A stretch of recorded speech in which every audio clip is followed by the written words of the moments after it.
Hello students, today we'll continue with our chapter Light. Let's begin with some new terms. In the previous lecture, we discussed about the plane mirror and today we'll focus on the spherical mirrors. Spherical mirrors are of two types, that is concave mirror and convex mirror. Concave mirror is a type of spherical mirror that has its reflecting surface curved inwards. इसी वजह से अगर आप concave mirror को याद रखना चाहते हैं, keep one thing in mind, it's like the cave. इसका जो रिफ्लेक्टिंग सरफेस होता है it's like a cave. On the contrary, convex mirror is opposite of concave mirror.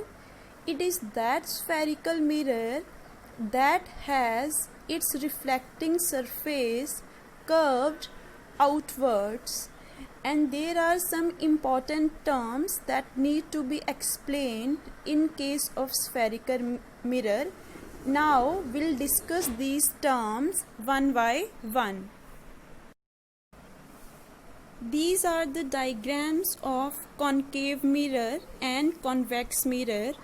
As you are able to see, in concave mirror the reflecting surface is inwards, and in case of convex mirror the reflecting surface is outwards.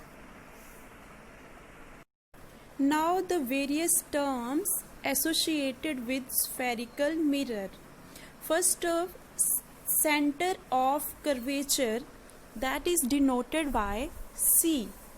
It is the center of the sphere of which the mirror is a part. अगर हम मान लें कि वो mirror पूरा का पूरा एक स्फीयर है, तो उस स्फीयर के सेंटर को हम सेंटर ऑफ कर्वेचर मानते हैं और इसको डिनोट करते हैं हम C से. Radius of curvature, it is the radius of the sphere of which the mirror is a part.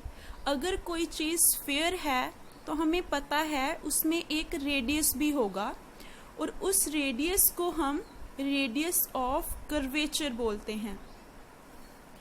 Pole is denoted by P and it is the center of the spherical mirror. जो spherical mirror हम consider करेंगे उसका जो centre होता है उसको हम पोल बोलते हैं and that will be denoted by P. Another one is principal axis. It is a straight line passing through the center of curvature and pole.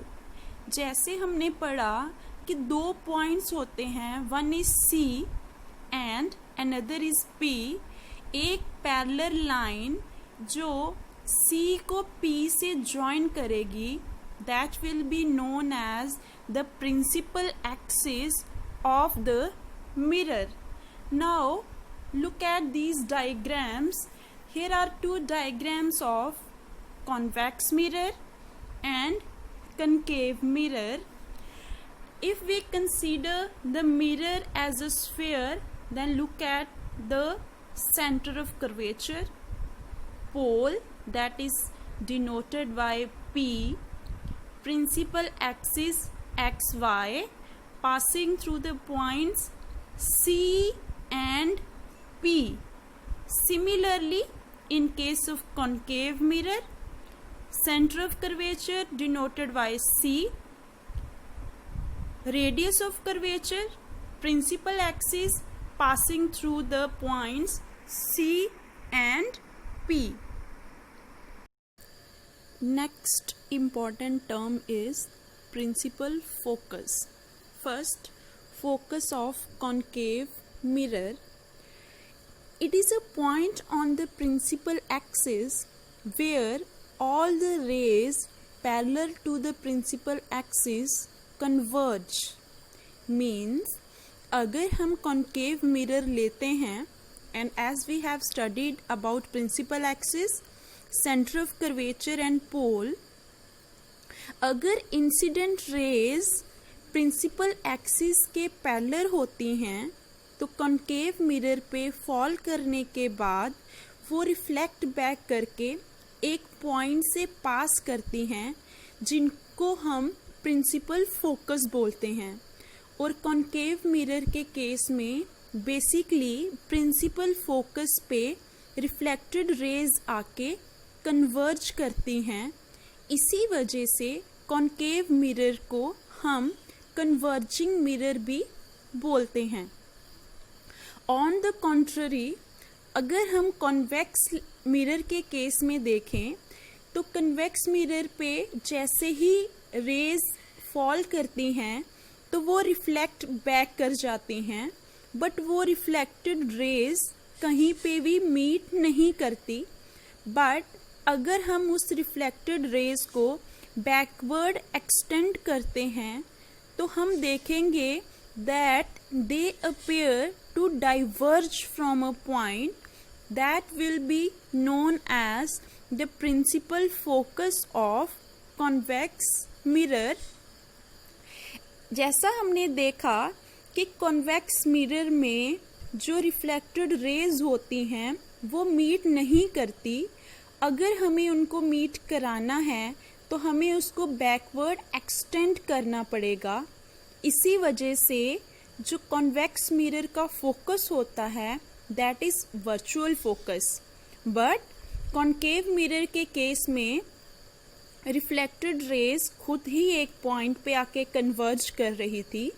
इस वजह से concave mirror का फोकस रियल फोकस होता है and concave mirror is converging mirror, convex mirror is diverging mirror। और principal focus और पोल के बीच के डिस्टेंस को फोकल लेंथ बोलते हैं। That will be denoted by the alphabet F, that is small F. और एक इम्पॉर्टेंट चीज़ जो है, जो फोकल लेंथ होती है वो हमेशा ट्वाइस होती है रेडियस ऑफ कर्वेचर के, चाहे वो आप कॉन्वेक्स मिरर ले लें या कॉन्केव मिरर ले लें। जो R की वैल्यू होती है that is capital R is equal to 2F always.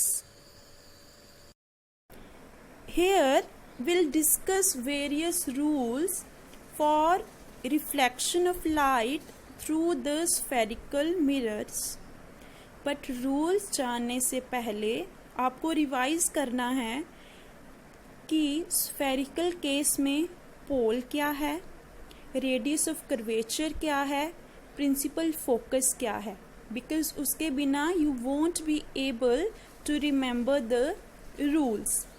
First one, in case of concave mirror, if a ray of light parallel to the principal axis after reflection will pass through the focus, or in case of convex mirror it appears to pass from the focus। So look at the diagram।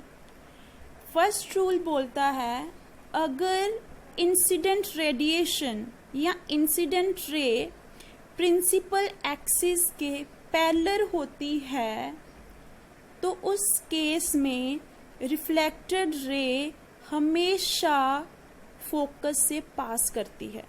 In any situation, if the incident ray is parallel to the principal axis, the reflected ray will pass through the focus in case of both the mirrors। Another one, a ray passing through the focus of a concave mirror after reflection will emerge parallel to the principal axis। This rule is opposite of the above mentioned rule। इसमें क्या है कि अगर incident ray focus से पास कर रही है तो रिफ्लेक्टेड रे हमेशा प्रिंसिपल एक्सिस के पैरेलल जाएगी। That is exact opposite to the above mentioned rule. Third rule है कि अगर incident ray centre of curvature से पास करती है तो रिफ्लेक्टेड रे भी सेंटर ऑफ कर्वेचर से ही पास करती है इन बोथ द मिरर्स। जैसे आप डायग्राम में देख पा रहे हैं, जिस जगह या जिस पॉइंट पे इंसिडेंट रेडिएशन का एरो है वहीं पे रिफ्लेक्टेड रे का भी एरो है। Last one is a ray incident obliquely to the principal axis towards the pole on the spherical mirrors is reflected back obliquely। Basically ये लॉ ऑफ रिफ्लेक्शन है। Law of reflection कौन सा? जो ये state करता है कि इंसिडेंट रे जिस एंगल के साथ किसी सरफेस को हिट करती है, रिफ्लेक्टेड रे भी उसी एंगल के साथ उस सरफेस को लीव करती है। That is the angle of incidence is always equal to the angle of reflection.